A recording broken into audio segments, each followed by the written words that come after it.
Hello, it's Jim Wake again. This time I'm giving a commentary in December 1986 for item 7 on this videotape. A winter sunrise on the Old Crow Flats. I recall this scene being taken close to noon. It being February, the sun didn't rise very high, hence the sunrise effect lasted longer.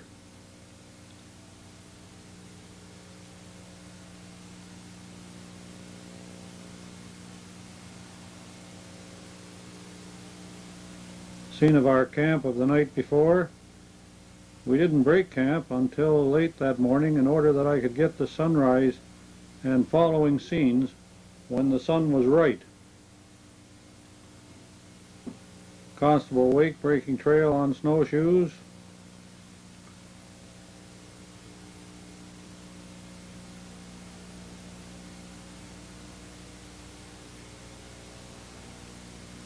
Scene of dog shadows showing texture of the snow.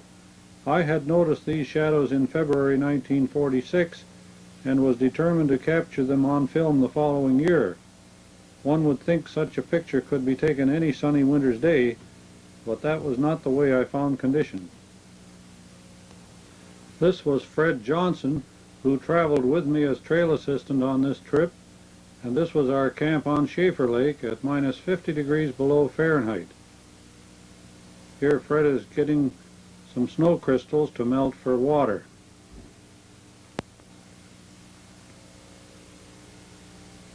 Here are our teams traveling on a creek bottom,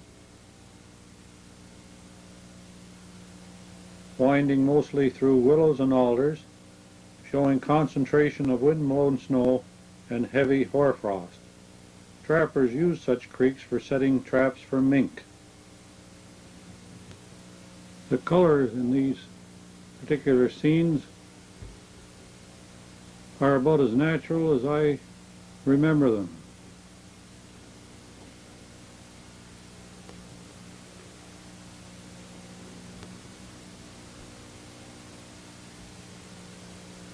Looking southeast from King Edward Ridge across a broad valley to the northeastern slopes of Old Crow Mountains.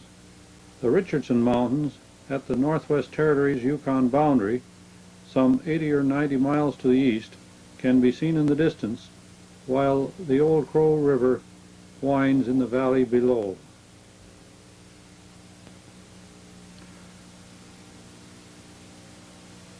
Corporal Kirk taking a picture of 3 thermometers the day after we had a reading of 78 degrees below 0 Fahrenheit, the coldest at Old Crow that year, which was on or about February 5th, 1947.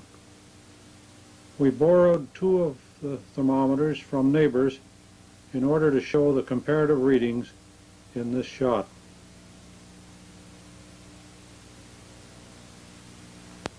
A view of the village from the river at 70 degrees below 0 Fahrenheit.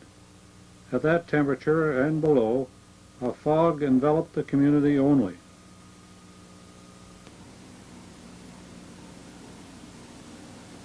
Starting on patrol to the south with 2 Indian trail companions, Moses Tija and Paul Ben Cassie.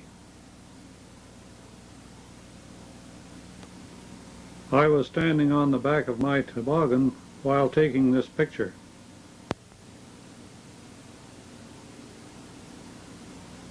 We stopped for a break in a mountain valley. The small cloud in the distance signified strong winds in the path.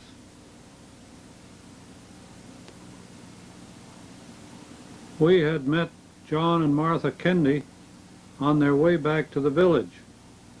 We had mail for them, and needless to say, they were happy to receive it.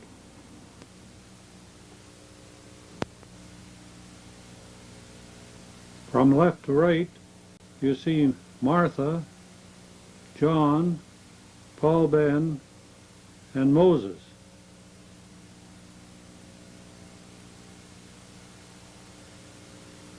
Whitey, one of my dogs, had a permanent tick in his eye. He blinked like this all the time. This is having a noon fire, a time to have a snack, maybe some soup from the night before, or some canned sardines, pot of tea, some buns or biscuits.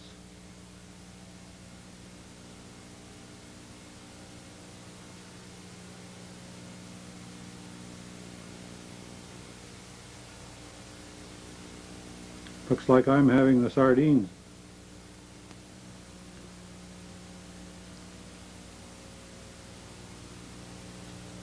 This scene is not well exposed because some snow was blowing down on us from the mountain pass ahead.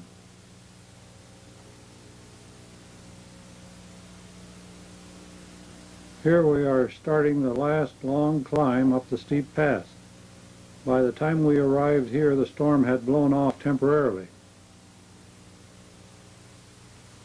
Continuing our climb through the mountain pass.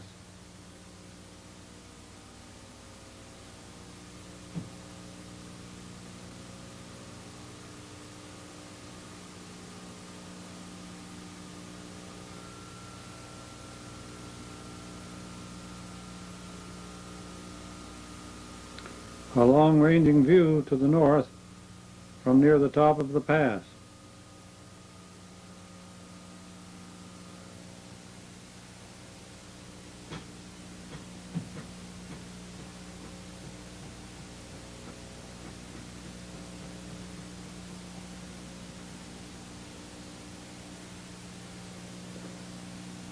Riding the brake going down a hill on the south side of the pass.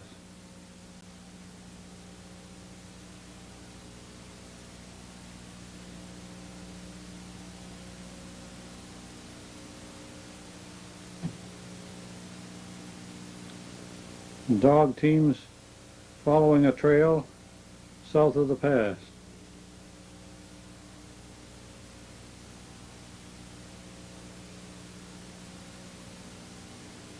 A wide view looking west to the mountains near the Alaska-Yukon boundary, taken from a high ridge.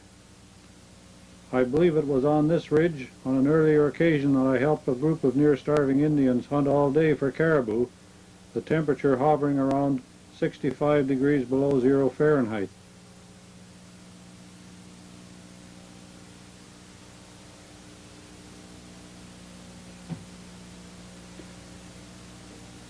These views meet our eye when we arrive at another Indian meat camp. These meat camp scenes record just normal activities observed by the camera immediately after our arrival, even before undertaking the customary task of tying up our dogs.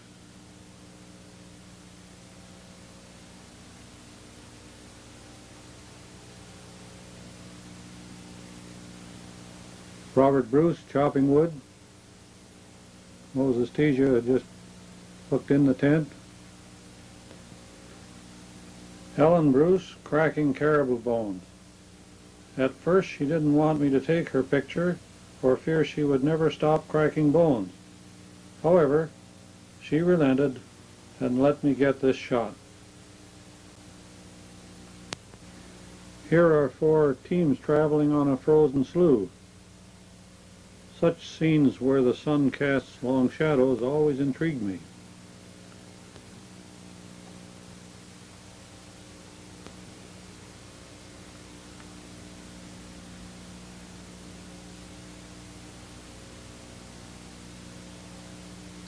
This is the police team coming down a steep creek bank. As we were intending to follow our old trail on the return trip, I chose this site for a demonstration of how well the team could waltz a loaded toboggan up a steep creek bank. We were on patrol from Old Crow to Black River Valley in March 1947, and we are now approaching the camp of Harold Ostrud on the Black River, on the Canadian side of the Alaska-Yukon boundary.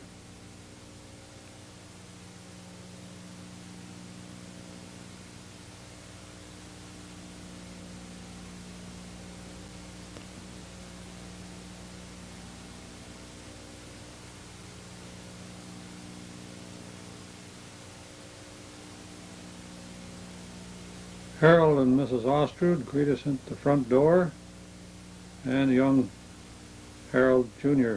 comes out to see us as well. This is young Harold with his wooden axe his dad had carved for him, wearing his spring parka made of canvas with fox trim. I asked his mother if he could wear his caribou parka, and she obliged. Unfortunately, change of aperture wiped out his lovely rosy cheeks. The dogs are having a slippery time on the river ice because a strong gale blew in after our arrival at Ostrud's camp and blew the snow off this section of the Black River where we were trying to follow our outward trail. As you see, dogs don't follow a trail by sight so much as by scent or feel. However, we directed them to the trail by using the old terms gee and haw.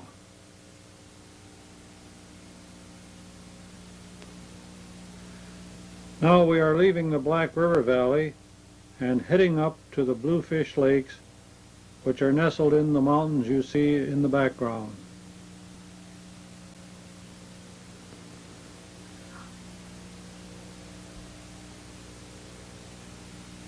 This scene looks eastward towards the mountains which give rise to the main headwaters of the Black River.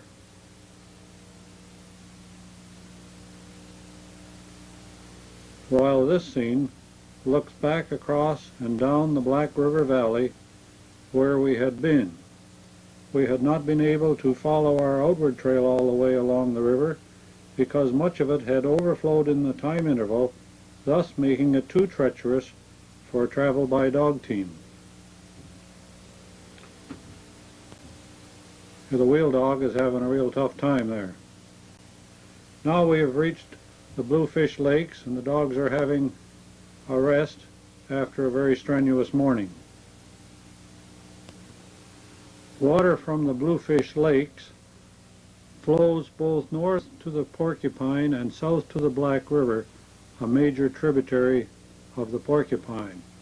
Here are the teams coming. I had gone ahead to get these pictures.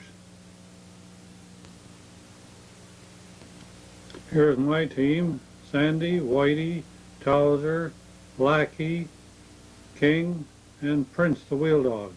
Note the gun and snowshoes on my toboggan. This is Johnny Moses and his team. I am wearing canvas snow boots, heavy wool serge trousers, moose-skin mitts, Grenfell cloth parka with fox trim, leather cap lined with rabbit fur. I'm having a fast run downhill, riding the brake all the way. Do you recognize this creek bank? Well, this is where I intended to show how easy it was for the team to pull the toboggan up such obstacles. Well, watch what happened. The front dogs promptly sat down, while the remainder tried in vain without their help. The front dogs were out of my view, and I didn't realize what had happened. Here I am struggling to try and put on a good show, while Johnny Moses was laughing so much I often wondered how he'd managed to get such good pictures.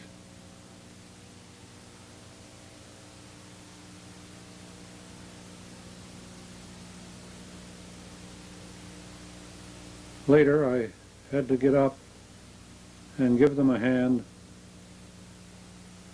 and we were soon on our way. A few days later we reached this last high ridge between us and Old Crow in the far distance, which was a day's journey yet ahead, so we decided to camp in these trees for the night. That was sunset scene on a nearby hill. And then the moon setting on the mountain that last night of my patrol.